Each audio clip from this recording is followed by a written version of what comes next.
Phrasal verb वो होती हैं जो वर्ब प्लस प्रपोजिशन के कॉम्बिनेशन से बनती हैं और उनका जो मतलब है फ्रेजल वर्ब का दोनों के मतलब से भिन्न होता है, उसे हम फ्रेजल वर्ब कहते हैं। आज हम फ्रेजल वर्ब की कुछ सेंटेंसेस और कुछ क्वेश्चन यहाँ पे आपको पूछ के बता रहे हैं, क्योंकि आपने शुरू से देखा होगा हमारा पढ़ने का तरीका वही रहा है। सबसे पहले हम पढ़ते हैं, उसके सेंटेंसेस बनाते हैं, फिर उसके क्वेश्चन बनाते हैं, क्योंकि अल्टीमेटली स्पीकिंग मतलब क्या, स्पीकिंग मतलब क्वेश्चन, ठीक है। स्पोकन इंग्लिश मतलब क्या है, यही तो है कि आप किसी से बात करोगे तो आप प्रश्न करोगे, सामने वाला उत्तर देगा, फिर आप उसको ध्यान से सुनोगे और फिर कोई नया प्रश्न करोगे। हम किसी से बात करते हैं तो शुरुआत प्रश्नों से ही होती है, कहाँ जा रहे, फिर आप बोलते हो कहीं नहीं, नहीं नहीं, फिर भी कहीं तो, फिर अपन बोलते हैं बस थोड़ा मार्केट तक जा रहा था। अरे भाई मार्केट क्यों जा रहे हैं, फिर वो बात करता है कुछ नहीं बस थोड़ी सी शॉपिंग है, कुछ नहीं ज़रूर बोलते हैं हम लोग, है ना। फिर सामने वाले ने कहा क्या मैं चल सकता हूँ आपके साथ, ये भी तो प्रश्न है। हाँ क्यों नहीं चल सकते, चलो चलो, कितनी देर में वापस आओगे, 2 घंटे में। अरे यार पर मुझे तो जल्दी वापस आना है, एक काम करो फिर तुम, ठीक है अच्छा चलता हूँ, मैं बाद में आ जाऊँगा या मैं पहले आ जाऊँगा, किसी दूसरे साधन से आ जाऊँगा। इस प्रकार की बातें हम करते हैं, ठीक है। अगर आप स्कूल कॉलेज में भी मिलते हैं तो बोलते हैं तो शुरुआत में आप ये बोलते हैं एक्सक्यूज़ मी, ठीक है। फिर आप पूछते हैं कि हाँ बोलिए क्या काम है, ये भी तो प्रश्न हुआ क्या काम है। कुछ नहीं बस मैं ये जानना चाह रहा था कि लाइब्रेरी कहाँ है। अच्छा, यहाँ से सीधा जाओ, वहाँ से लेफ़्ट टर्न मारो और फिर सीधा देखो आगे लिखा है लाइब्रेरी। फिर हो सकता है वो भी आपसे पूछ ले नए नए हो क्या, ये भी तो प्रश्न हुआ, नए नए हो। आप बोलोगे हाँ मैं नया हूँ अभी, ठीक है। इसलिए वैसे कहाँ से आए हो, फिर आप जहाँ से आए हो वो बताओगे, कहीं से भी आए हो। तो इस प्रकार प्रश्न ऑटोमेटिक बढ़ते जाते हैं। तो कुल मिला के स्पीकिंग क्या है, प्रश्न और उत्तर, ठीक है। देखिए तो जो फ्रेजल वर्ब है वो मैंने बताया था कि प्रपोजिशन और वर्ब का कॉम्बिनेशन होता है, उससे फ्रेजल वर्ब बनती है। और फ्रेजल वर्ब का उपयोग सेंटेंस को कई बार सुंदर बनाने के लिए और छोटा बनाने के लिए भी किया जाता है, और थोड़ा सा एक नए शब्दों का प्रयोग करने की भी एक अपनी एक अलग विशेषता होती है लोगों की, कि थोड़ा हट के बोलना चाहते हैं। हिंदी में भी जनरली हम थोड़ा हट के बोलना चाहते हैं, और जो लोग थोड़ा अलग बोलते हैं उनकी जो स्पीकिंग है, उनकी जो लैंग्वेज है काफ़ी आकर्षक भी लगती है। ये बात आपने गौर की होगी। अगर सीधा सीधा कोई बोले तो अच्छा नहीं लगता। जैसे कि अगर मैं कहूँ देशभक्ति, अगर कोई बात कहे तो कहते हैं कि हमारी देश की जो सेना है उस पर हमारे देश के सैनिक लगे हुए हैं, वो सीमा रेखा की रक्षा करते हैं, निगरानी करते हैं और हमारी रक्षा करते हैं। इसी को लोग अगर थोड़े और अंदाज में कहें, जो हमारे देश की सीमाएं हैं, हमारे देश की सीमाओं पर हमारे देश के जाबाज सिपाही दिन रात मुस्तैदी के साथ खड़े रहते हैं, और वह अपने बहुमूल्य जीवन को दांव पर इसलिए लगाते हैं ताकि हम लोग यहाँ चैन से रह सकें, हम लोग शांति से यहाँ रह सकें, इसलिए वह अपने प्राणों की बाजी लगा देते हैं। उनका बलिदान व्यर्थ नहीं जाना चाहिए। तो जब कोई इस प्रकार की बात करता है तो थोड़ा सा और उसमें वज़न आ जाता है, जबकि बात वही है कहने में। अच्छा, कहने के अंदाज से भी, अप एंड डाउन में भी बहुत अंतर आता है, ठीक है। जैसे कि मैं ये कहूँ कि देखो यार, कोई भी समस्या या कोई भी उधम या हल्ला या शोर शराबा करना मेरा कोई मकसद नहीं है, मैं चाहता हूँ कि कोई परिवर्तन हो, ठीक है। अगर इसी को ऐसे अंदाज में कह दो तो कि कह दो कि जैसे कि जैसे क्या कहते, कल मैं बता रहा था कि खड़ा करना मेरा मकसद नहीं, उत्पात मचाना मेरा मकसद नहीं, ये सूरत बदलनी चाहिए। क्या बोला था आप बताओ ज़रा, आपको पता होगा शायद। आप नहीं, आपको तो नहीं पता होगा, पर हो सकता है तुमने ये लाइन सुनी हो, ठीक है।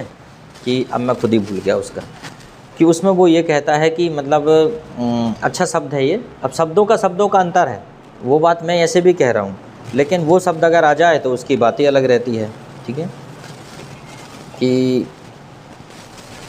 हंगामा खड़ा करना, हंगामा खड़ा करना मेरा मकसद नहीं, बस ये सूरत बदलनी चाहिए।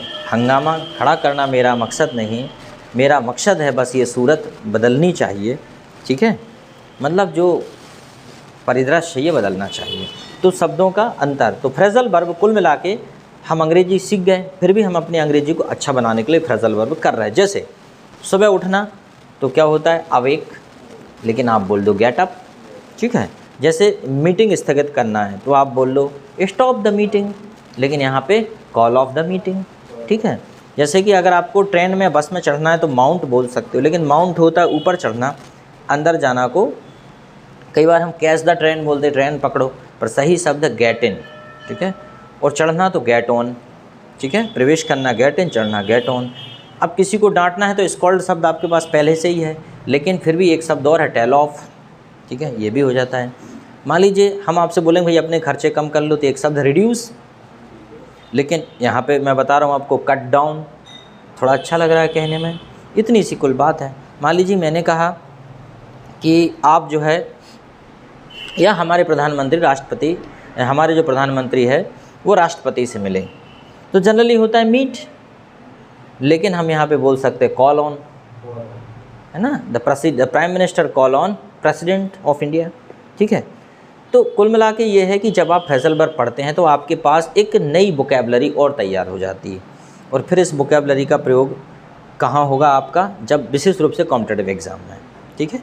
तो देखो जैसे कि मैं कहूँ कि आई वेंट थ्रू, जैसे एक वर्ड है 11 नंबर से, ज़्यादा नहीं करेंगे, I went through my notes before the examination. Went through मैंने कल बताया था आपको, गो थ्रू मतलब सरसरी नज़र से पढ़ना।